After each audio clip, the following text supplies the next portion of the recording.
Something unusual is brewing inside the Cleveland Browns practice facility, and the deeper you look, the stranger it gets.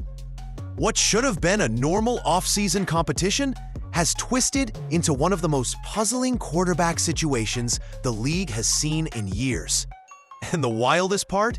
It's all unfolding in plain sight, with every new clip, every insider whisper, and every strange press conference adding another layer of confusion. Because lately, two completely different stories are being told on the exact same field. One quarterback has been putting together practice sessions so sharp that even casual fans can see the talent jumping off the screen. Smooth mechanics, confident throws, and a level of command that usually earns a young player instant praise. Meanwhile, the quarterback the coaching staff continues backing is struggling in ways that leave people genuinely speechless. Moments that seem small on the surface suddenly look enormous when you factor in. Realize they're happening day after day, right in front of coaches who refuse to acknowledge any of it. That silence, that refusal to address what everyone else is seeing, is what's turning this from a simple football debate into a full-blown organizational mystery. Fans are calling it bizarre. Analysts are calling it unprecedented. Some insiders are whispering that there's something deeper going on behind the scenes, something the team doesn't want to discuss publicly. No matter which angle you look at, one thing is clear. This isn't just another quarterback battle. This is a slow burn story with too many unanswered questions, too many mixed signals, and too much tension to ignore. And the next chapter might be even more explosive than anyone expects. The entire situation really began to spiral the moment a few short practice clips escaped the walls of the Browns facility and hit social media. At first, they looked like the kind of harmless snippets fans see every offseason. A couple of routine throws, a few warm-ups, nothing out of the ordinary. But within minutes, people realized there was something different about these videos. They didn't feel staged, polished, or carefully curated by the team's media department. They felt raw, unfiltered, and way too revealing. In one clip, the young quarterback tearing up practice looked almost unstoppable. The ball came out of his hand with a confidence that didn't match someone still trying to prove himself. Every throw seemed to snap perfectly into a receiver's hands like it was magnetized. Even players standing off to the side turned their heads, reacting the way athletes do when they recognize real talent. That subtle mix of surprise and respect you can't fake. But the real spark came from the second clip. That one showed the quarterback the staff had been publicly supporting, yet his body language told a very different story. A simple drill turned awkward. A routine rep suddenly looked complicated, and for a moment, you could almost feel the tension between expectations and reality. Fans immediately caught on, replaying the footage frame by frame, highlighting every small detail the coaching staff seemed determined to ignore. And once those videos started spreading, the situation exploded. Analysts weighed in, former players commented, fans demanded answers. A quiet quarterback competition had instantly transformed into one of the most talked about mysteries in the league, and it was only the beginning. As the clips spread and conversation started heating up online, most people expected the Browns coaching staff to step in and clear the air. A simple explanation, a quick acknowledgement, even a vague statement would have calmed things down. But instead of addressing the storm directly, the staff did something nobody saw coming. They went completely quiet. Not neutral, not cautious, silent. Press conferences suddenly felt like tiptoeing exercises. Reporters asked straightforward questions, but the answers drifted off into vague phrases about team development, internal evaluation, or sticking to the plan. What made it even stranger was how carefully the coaches avoided mentioning the rising quarterback who was lighting up practice. His name simply stopped being spoken, as if acknowledging his performance might open a door they weren't prepared to walk through. Fans noticed immediately. Analysts noticed even faster. The pattern became impossible to ignore. The staff would praise the struggling quarterback, highlight his progress, and talk about his command of the system, yet never once referenced the player who was gaining all the attention online. That absence created more questions than answers. Was it politics? Was it a planned strategy? Or was there something happening behind the scenes the team didn't want to discuss? And the silence had a strange effect. It made everything feel bigger, more suspicious, more deliberate. Instead of cooling things off, it poured gasoline on a fire that was already spreading through every corner of Cleveland sports media. The more the coaches avoided the conversation, the more people wondered what exactly they were trying so hard not to say. Once the coaching staff's silence became impossible to ignore, Cleveland's insiders did what they always do when something feels off. They started digging. And this wasn't casual curiosity. This was the kind of deep dive reserved for situations where the official story doesn't come close to matching what people are seeing with their own eyes.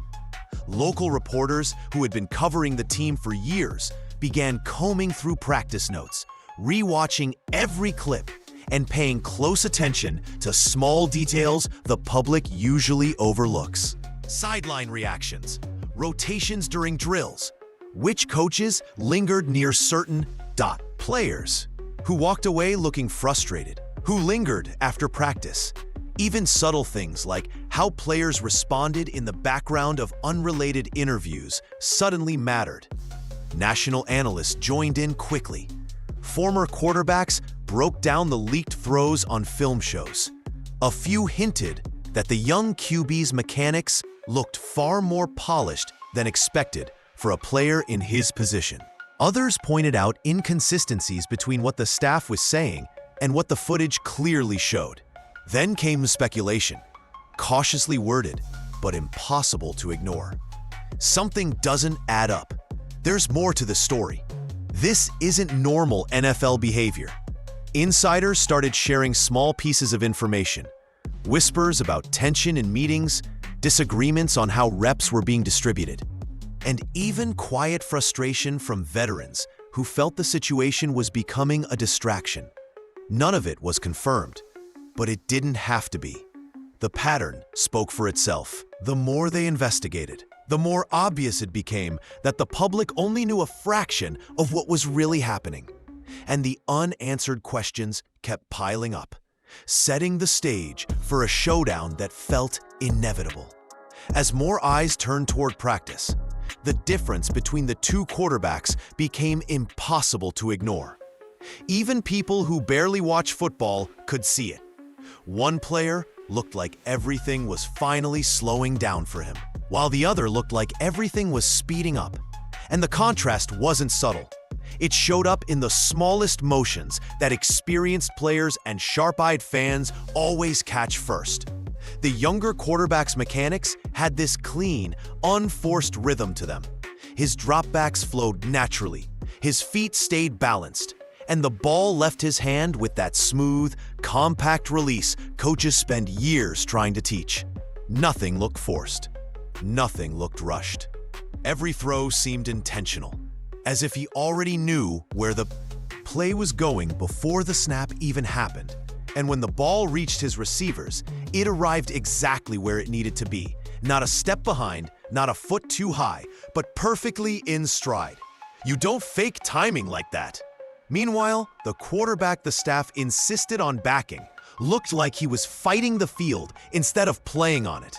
Hitches in his motion, late triggers, hesitation on simple reads. The kind of small errors that don't always look dramatic on camera, but feel enormous when you're trying to run an offense at full speed. Even veterans, the ones who rarely show emotion during practice, had moments where they glanced over after a rep with visible frustration. Insiders began calling it two different quarterbacks running two different realities. One looked ready to climb. The other looked stuck. And the more footage leaked, the harder it became to pretend the gap wasn't widening by the day. As curiosity around the situation kept growing, more clips of the struggling quarterback began circulating, and each one raised new questions. These weren't dramatic mistakes or catastrophic turnovers. They were the kinds of small, awkward moments that reveal something deeper: discomfort, hesitation, or simply being overwhelmed by the speed of the game. And because the internet never misses anything, every minor stumble became another piece of the puzzle. One video showed him drifting backward during a basic rep, nearly tripping over his own feet as a staff member walked past. Another clip captured a drill where his timing looked off by just a fraction of a second, but enough that the receiver had to slow down mid-route. Even his body language, shoulders tight, eyes darting, feet constantly resetting, told a story most quarterbacks try to hide. It wasn't panic, but it definitely wasn't confidence. Fans tried to give him the benefit of the doubt. Some said it looked like nerves. Others wondered if the pressure of a tight competition was affecting him more than anyone realized. A few speculated that he was still learning the system and simply overthinking every step. But even with the most generous interpretation, the difference between him and the other quarterback was widening in ways that were impossible to ignore. What made things even more complicated was how teammates reacted. Not with anger, but with quiet, unmistakable hesitation. Those quick glances, the slight pauses, the subtle uncertainty after certain reps, it all hinted at an offense that didn't fully trust what was happening under center. And yet, despite everything playing out in front of them, the coaching staff stayed firmly committed to him, which only made the mystery grow larger. As the clips continued to spread and the differences between the quarterbacks became ... clearer, fans naturally expected the coaching staff to adjust. Maybe shift the reps, maybe open the competition, maybe at the very least acknowledge what was unfolding in front of everyone. But instead of adapting, the Browns doubled down on decisions that confused almost every person watching from the outside. Reporters noticed it first. Despite the younger quarterback showing more promise in practice, he remained stuck in limited reps, often working far from the main field or paired with rotations that didn't allow him to show much.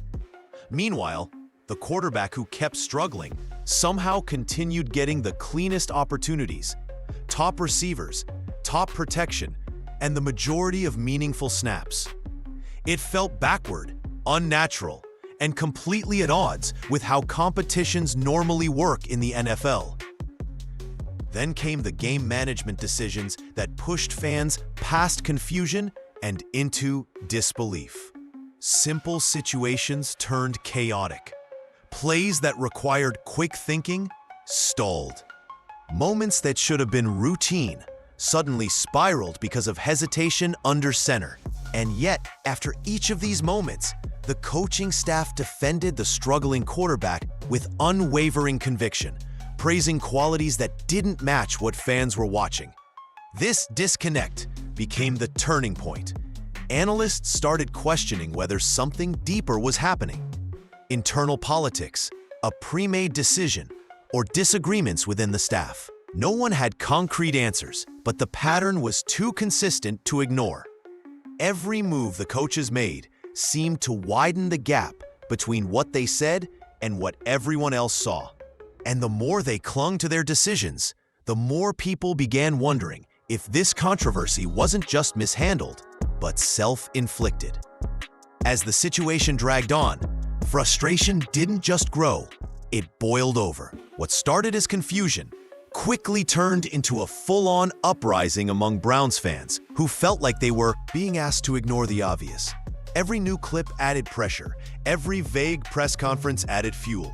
And soon, the fan base that once tried to stay patient reached a point where silence from the organization no longer felt like caution. It felt like dismissal.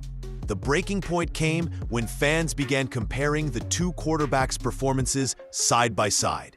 Thread after thread popped up across social media, each one gathering thousands of comments dissecting footwork, timing, accuracy, and confidence. Even casual viewers, people who could barely define a blitz, pointed out how dramatically different the two players looked. And once those comparisons took off, there was no turning back. Fan pages, local podcasts, and community forums lit up with theories and demands. Some insisted the coaching staff was being stubborn. Others believed the team already made a decision long before the competition even started. A few suggested behind-the-scenes tension was influencing everything. But regardless of which theory they supported, everyone agreed on one thing. The team needed to address the situation instead of pretending everything was normal. The frustration wasn't loud and chaotic at first. It was focused, direct, determined. Fans wanted transparency. They wanted honesty. They wanted decisions that matched reality. And as the noise from the fan base grew louder each day, it reached a point where even the local media, usually cautious, usually patient, couldn't ignore the story anymore. The pressure wasn't just building, it was shifting. And the organization could feel it. Once the fan base hit its boiling point, Cleveland's local media, the same reporters who had covered years of ups, downs, rebuilds, collapses, and everything in between, finally stepped forward with a tone that was noticeably sharper. What had started as cautious observations turned into direct questions, and then into pointed criticism that the organization could no longer brush aside. Radio hosts who usually tried to strike a balance began openly questioning the coaching staff's logic. Beat reporters who normally kept their opinions measured suddenly sounded frustrated, even concerned. They weren't attacking the team. They were demanding clarity. And the way they talked about the situation revealed how unusual it had become. One recurring theme dominated every show: the disconnect. Reporters talked about how the staff's public explanations didn't match the practice performances they were witnessing. They noted how certain press conferences felt rehearsed, almost like they were built to dodge specific questions.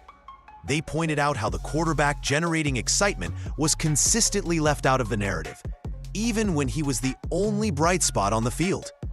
Some analysts floated theories carefully. Others spoke more boldly, suggesting the coaching staff was either stubbornly clinging to a plan that no longer made sense or avoiding admitting a mistake made earlier in the offseason. A few hinted, gently but not subtly, that disagreements inside the building might be influencing decisions. The tone changed because the evidence kept piling up. The silence, the strange rotations, the inconsistencies, everything painted a picture that even seasoned journalists couldn't ignore. And once the media joined the conversation, the controversy shifted from an online debate to a full-scale public spotlight the organization couldn't escape. By the time the media stepped in, one question started echoing louder than anything else. Why would any team downplay a quarterback who looks this promising? It didn't make sense on the surface. In a league where franchises spend years praying for a young talent to emerge, the Browns somehow found themselves acting like they'd stumbled onto a secret they weren't ready to acknowledge. That confusion opened the door to a wave of speculation. Some insiders suggested the coaching staff might be sticking to a long-term plan they developed months ago, unwilling to adjust even as the situation changed. Others believed the team didn't want to ignite a full-blown controversy by publicly praising one quarterback while another struggled. But there were also more intriguing theories circulating. Theories rooted in whispers, not confirmed facts. A few reports claimed there might be disagreements behind the scenes about how reps should be distributed. Others hinted at tension between decision-makers who weren't aligned on who should lead the offense. And then there were the fans who wondered if contract politics, organizational pride, or internal promises were quietly shaping the competition. None of these ideas were proven, but the way the Browns handled the situation made speculation hard to ignore, Even subtle things fed the mystery. Who got extra attention during drills? Who stood near which coach? Who lingered after practice? And who looked visibly frustrated leaving the field? When small details start painting a bigger picture, people naturally begin to fill in the gaps. The truth is, nobody outside the building knows exactly what's happening, but the clues point toward a deeper issue the team isn't ready to admit. As the controversy intensifies, the biggest question isn't about what happened, it's about what comes next. Every new clip, every press conference, every insider comment adds another twist. And the Browns are now standing at a crossroads they can't avoid. Something has to give. Either the coaching staff adjusts, or the pressure from fans, media, and even players will eventually force their hand. One possibility floating around is that the younger quarterback finally gets a fair shot with the top unit. If that happens, and he performs the way the leaked footage suggests, the entire narrative inside Cleveland could flip overnight. Suddenly, the team could find itself with a real spark, a storyline that energizes the locker room and calms the growing frustration outside the building. But there's another scenario too. The staff continuing to push forward with their current plan, hoping stability eventually outweighs performance differences. If that path is taken, the controversy won't fade. It will escalate. Every shaky drive, every missed throw, every moment of hesitation will be magnified under a spotlight that's only getting brighter. And the longer the promising quarterback waits, the more questions will flood in about what the team is really trying to protect. The future of the coaching staff also quietly hangs in the balance. When decisions stop making sense on the field, patience from both the front office and the fan base can evaporate quickly. And right now, the Browns are balancing on that thin line between confidence and crisis. Whatever happens next, one thing is certain. This story is nowhere near finished, and the next chapter might be the most revealing of them all. Now that everything has unfolded piece by piece, the viral clips, the mixed performances, the silence from the coaching staff, the pressure from fans, and the growing spotlight from the media, one thing is clearer than ever. This situation is far bigger than a simple quarterback competition. It has turned into a reflection of something deeper inside the organization, something the Browns can't keep buried much longer. What makes this story so gripping isn't just the talent gap or the strange decisions. It's the feeling that the truth is sitting just out of reach, hidden behind layers of careful wording, selective silence, and decisions that don't match what's happening on the field. Every practice rep, every clipped interview, every vague comment adds tension instead of easing it. And when an NFL team reaches this level of internal confusion, it's rarely a sign of stability. It's a sign that something major is approaching. Fans know it, reporters sense it. Even players, without saying a word publicly, seem to feel the shift. The bigger questions remain unanswered. Will the promising quarterback ever get the chance his performance deserves? How long can the staff defend decisions that don't align with reality? And what happens if the organization refuses to adjust until it's too late? What we're watching isn't the end of a story, it's the buildup. The pressure around this situation isn't fading, it's tightening. And if the past few weeks are any indication, the next chapter could reshape the entire direction of this team. One way or another, something is going to break. And when it does, the whole league will be watching.